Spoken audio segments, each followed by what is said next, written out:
Today we're going to talk about scorpions and doctors. Hello everyone, Semi-Retired Bob here. I am your off-grid carnivore. I talk about the carnivore diet, all things related to the carnivore diet, and miscellaneous odds and ends. If you're new to the channel, welcome. I'm glad you're here. Thanks for stopping by. What you're watching is you're watching me walk. The interesting thing about this is that a little over 2 years ago, I couldn't do this. I could barely stand for a couple of minutes without severe pain. Now I'm out here walking every day. If you're returning to the channel, welcome back. I'm glad you're here. It means a lot to me that you spend just a few moments of your day with me. I would like to ask everybody to help me out just a little bit. Go ahead and hit that thumbs up. Drop down in the comments and say, "Hi, Bob." If you haven't subscribed yet, please consider subscribing. All these things are absolutely free and help me get the word out that it's never too late to change your life. I was specifically walking a little slow there so I could get my whole intro done before I hit this hill. And now we are there. It's time to pick up the pace and do our fast walk up this hill. Please remember, anytime you add a new exercise, take it slow, take it easy. You do not want to accidentally hurt yourself, because then what will you have accomplished? You'll be right back to where you started, or even worse. So anytime you add a new exercise, you have to take it slow and easy. You're going to be a little pause in what I'm talking about here, because looks like there's some work going on. That's pretty much normal for this time of year, especially now that the city's been through and cleaned up all the stuff. Now we got roofers and painters and all sorts of different people out working all over the neighborhoods. But as soon as I get to the top of this hill and can talk to you again, we'll talk about scorpions and doctors. A carnivore topic and an off-grid topic. I've got some more stuff coming from Amazon. As some of you know, I've been debating whether to get one of those portable garages to put my stuff in when I get to Texas, because my trailer's going to be really full of stuff and I won't be able to sleep in it till I unload.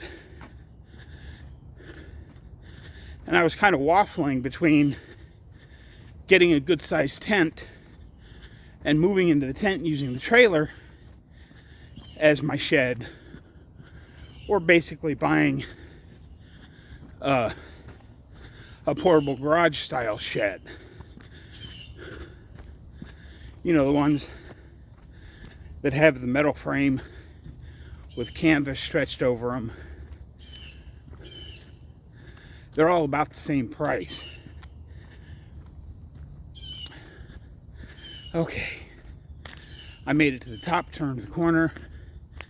I think we're going to go on around the big block today, just as I'm curious to see if they're done with the neighborhood as far as picking up all the piles.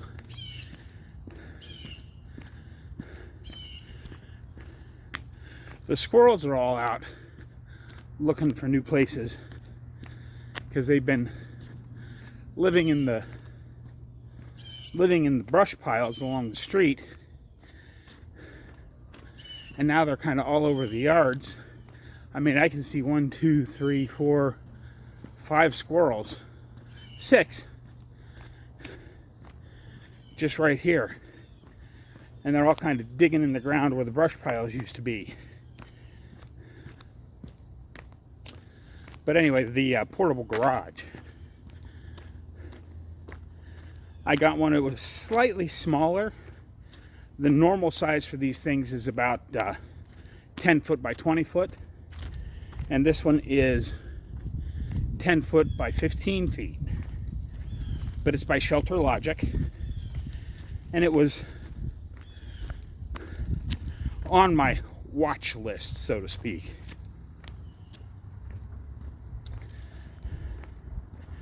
And it was on sale for, it was like $259 or something like that. But then it also had a $72 coupon. So by the time you add in tax, I got it for less than 200 bucks. So even if the canvas only lasts a couple of seasons, that'll be well worth it for storing stuff, because I need a place to put stuff when I first get down there, or I'm not going to have any place to sleep, except in the driver's seat of my truck, which I've done before. So that's not a huge deal, but I don't want to do that for an extended period of time. But let's start with scorpions, because this is a really brief topic. I did not know that scorpions don't climb smooth surfaces like glass.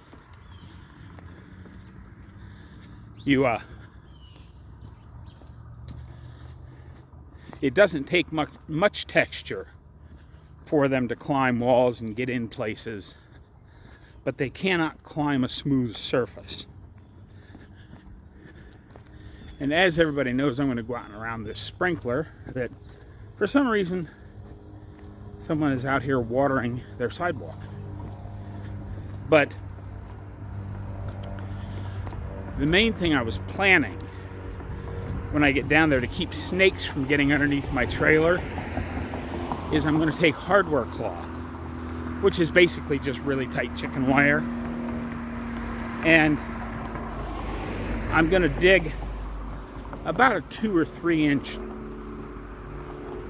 trench around the trailer, just so I can sink the hardware cloth into the ground and then have it come up to the bottom of my trailer. Because the last thing I want to do is step out of my trailer in the morning to discover that a rattlesnake has taken cover underneath the thing. And then I thought, well, now that I know what I know about scorpions, it'll be easy enough to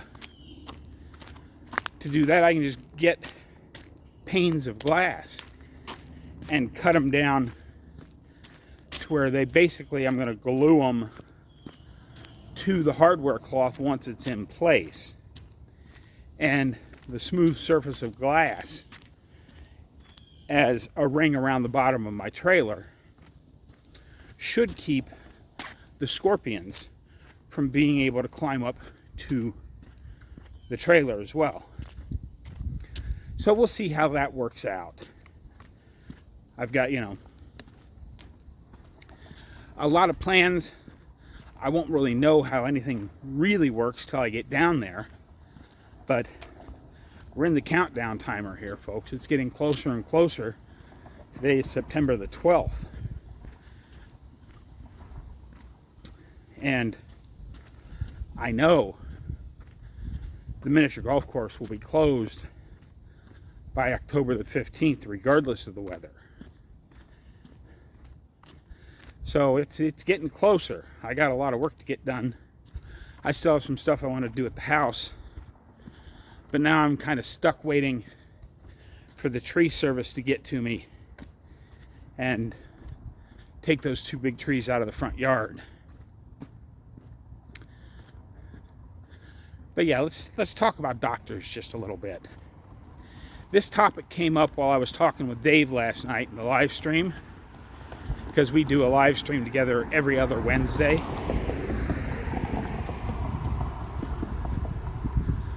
Where did this idea that we have to go to a doctor for every little sniffle or cough? And what is it that makes us want to go get blood work and base our opinions on our health from this blood work? I was watching Professor K talking to Coach Stephen yesterday, and they made a very good point. Well, okay, your T2 is a little low, according to the charts. What symptoms are you having that make you think your low T2 is a problem? And that is a very good question. How is it that we're so focused in and locked on, well, this is what the normal blood results say, and I want to be normal? We're carnivores. We're not normal.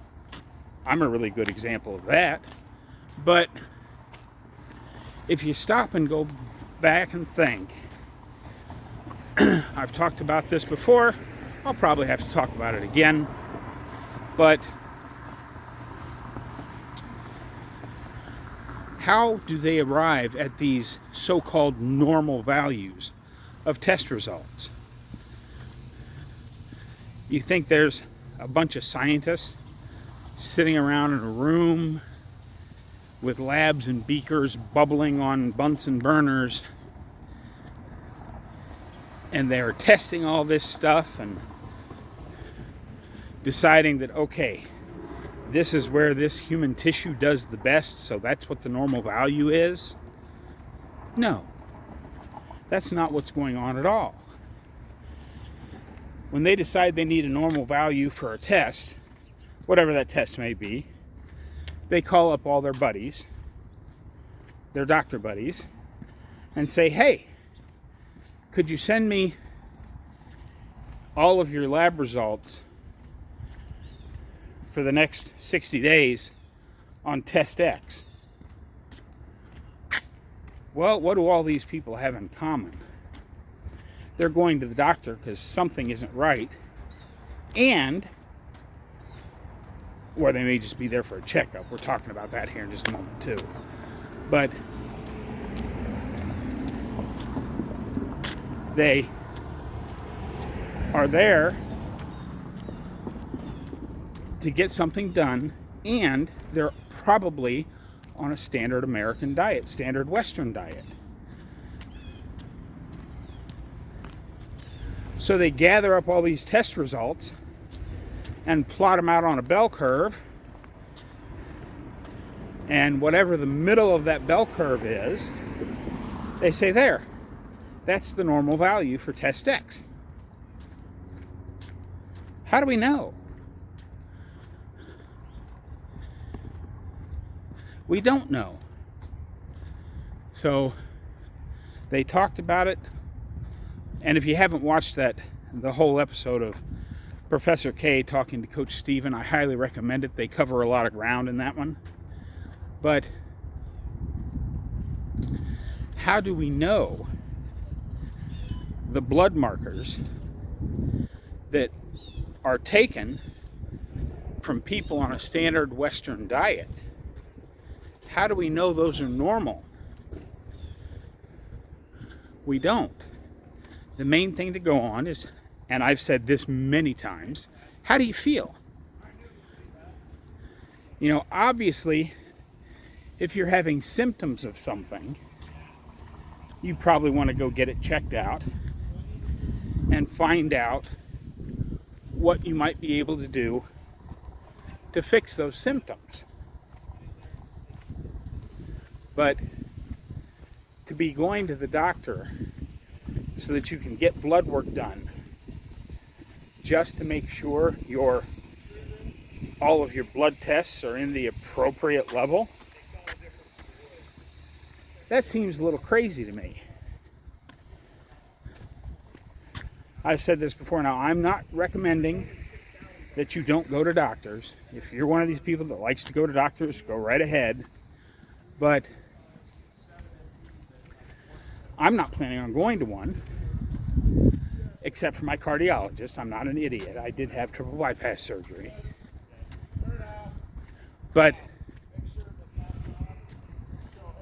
there's no reason for me to go to a doctor unless something feels off. Where did this always go to the doctor, 6-month checkup, 3-month checkup, 1-year checkup?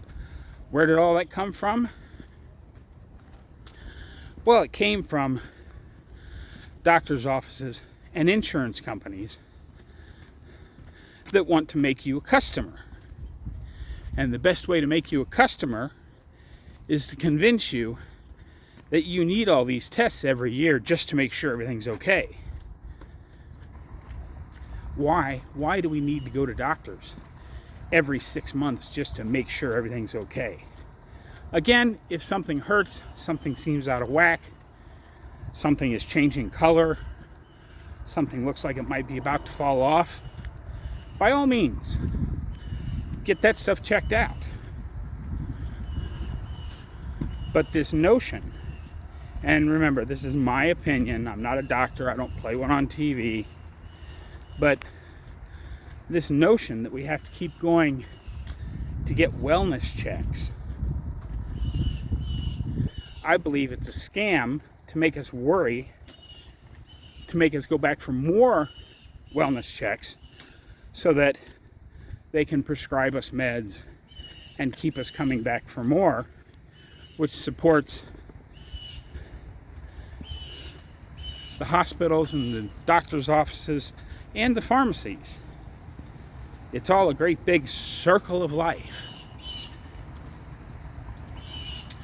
But anyway, I've come all the way around to the bottom of the hill again, and I'm going to turn the camera around and walk home.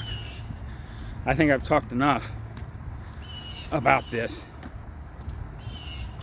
Hopefully you get what I'm saying, but I'll have a few more thoughts on today's topics when we get back up to the house. For now, let's go ahead and cue the music.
Okay, cut the music. Thank you. You can't tell because I was on speed up mode, but that other big hill coming back up to my neighborhood, I went ahead and walked fast up that as well. Not as fast as I did that first hill, but I did that one fairly fast. Let me see what the timer says. It used to take me pretty close to an hour to walk around this 1.5 mile loop. And because I'm pushing, I'm not stopping to take breaks, it's gone quite a bit quicker. I'll let you know what that is when I can get up here in the shade and talk to you. I do want to make one more quick comment. I know there are a few of you out there that don't really like my longer form videos with the music section and everything else. I normally don't cover anything new after the music section. So if it bugs you, just go ahead and click off when the music starts. But according to YouTube analytics, a great majority of the people that watch my videos are sticking around through the music section. So I'm going to do what I can to keep those going. I'm going to try and keep it interesting by showing you other things other than my walk. Like, I got a bunch of stuff coming in from Amazon over the next few days, which I think several of you will be interested in. Yeah, I'm up to 29 minutes, 18 seconds of recording, which means between going fast up that hill and fast up the other hill and not stopping to take breaks, since the time I started walking around this big block, I've almost cut my time in half getting all the way around it. So that's pretty cool. I'm making progress. But yeah, if you have something wrong, by all means, go to the doctor, get it checked out. But if you're going to the doctor just to try and score some score on a lab test, I don't think that's necessary, my opinion. But go off how you feel. And remember that scorpions can't climb smooth surfaces like glass. So if you happen to live in an area, there's actually a couple of companies out there that make these smooth barrier things to go around your building, but they're a little on the pricey side. And since I'm doing this all myself, I figure glass will be just as smooth. So that's what I'm going to do. I'm going to find some panes of glass, even if I have to order them off Amazon, and then cut them to size and kind of glue them to the mesh that I'm going to put down to cover the underside of my trailer. We'll see if it works, maybe not. Who knows? But that's what I've got for you today, folks. Hopefully some of what I said today made sense. Don't forget, get out there, be 1% better. Today, tomorrow, every day. Have a great day, folks. I'll see you in the next one.